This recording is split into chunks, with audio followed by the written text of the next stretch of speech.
Today we're going to talk about how to use boundary steering. This option generates a guideline inside the boundary.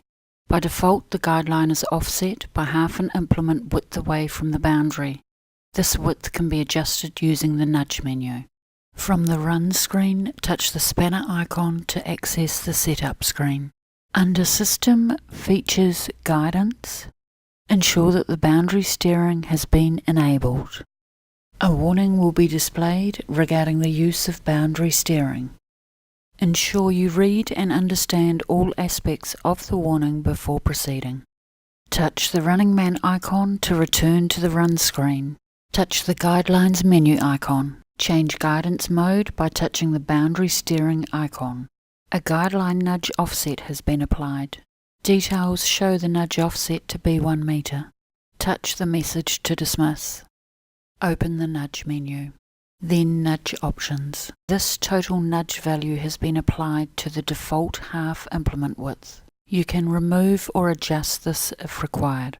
Boundary steering can also be used to steer around the boundary of exclusion zones if exclusion headland is set to yes. Now I turn on my implement master. I then engage my auto steering. As the vehicle moves towards the centre of the field, more guidelines are created. Guidelines are spaced 1 implement width apart. Ensure the guideline is a sufficient distance away from the boundary to avoid colliding with fences and other objects.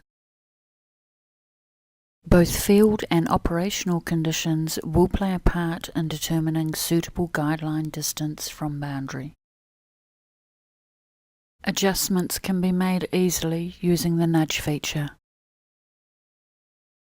Open the nudge menu, then Nudge Options. This reconfirms your current nudge settings. Then simply nudge your guideline accordingly. And tick to close the nudge options. And that is how to use boundary steering. I hope you found this video helpful, and have a nice day.